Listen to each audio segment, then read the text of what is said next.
from all standards, you've been very successful. All your books have done very well.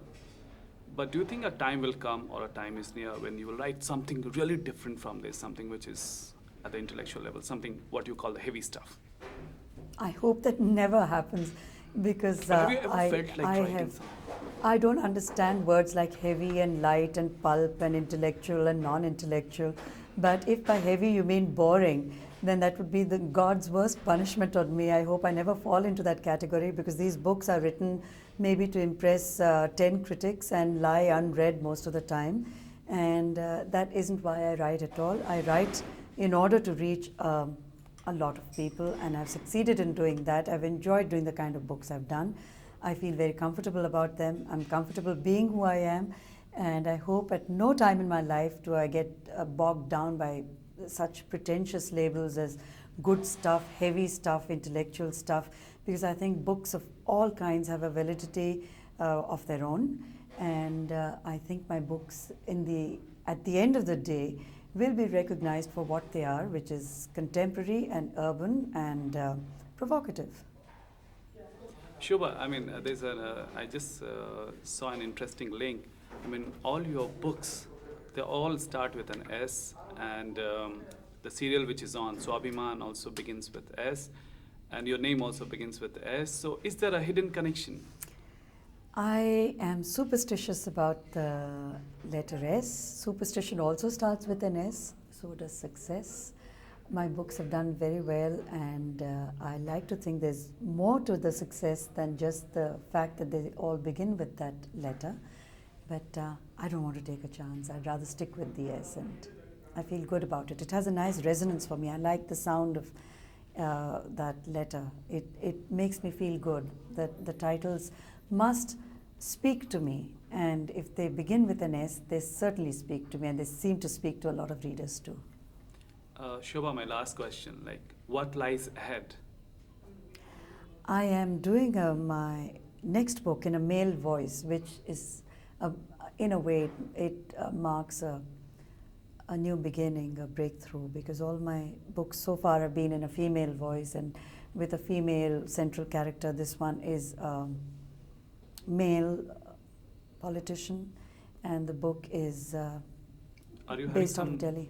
problem, some kind of, I mean, is it a different experience? It's certainly more challenging. It's more difficult because it means I have to get under a man's skin, which I haven't done so far.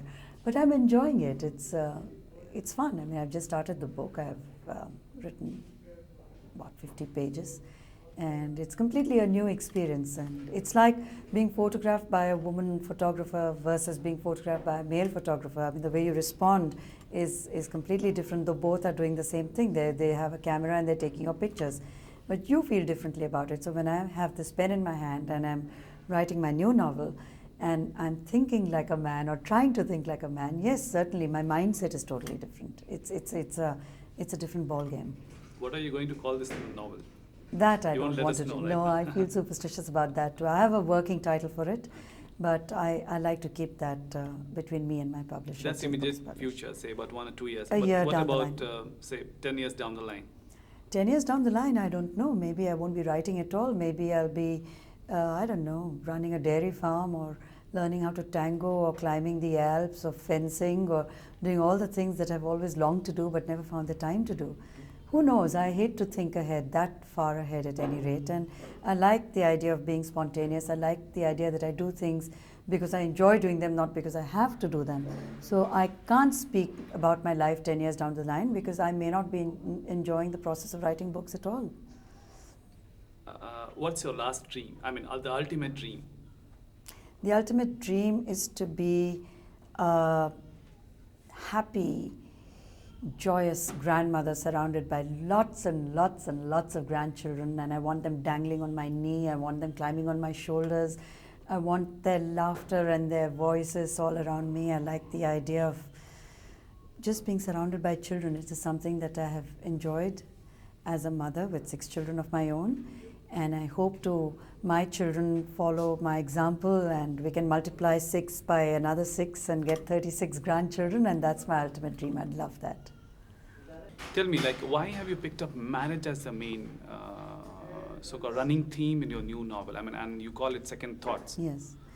Well, marriage has been a recurrent theme in all my books in one form or the other. And in a way, I'm very obsessed and haunted by marriage, and particularly the loneliness that modern marriage necessarily means. Loneliness and a certain amount of despair from a woman's point of view. And I find that modern marriage is really about stress management, it's about coping, it's about hanging in there, it's about compromise. And it's a theme that intrigues me a lot. You know, I think the man-woman equation, if it has to work in the 90s, has to be rethought and renegotiated. And it's the dynamics of the man-woman equation that fascinates me and always has.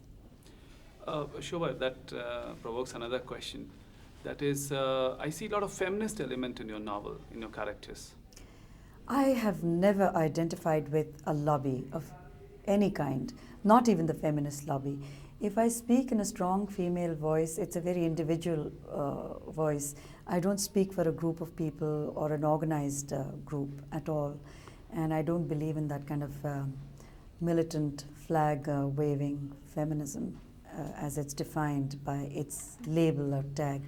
But yes, I do believe in equality between the sexes. I do believe that we should have mutual respect for one another.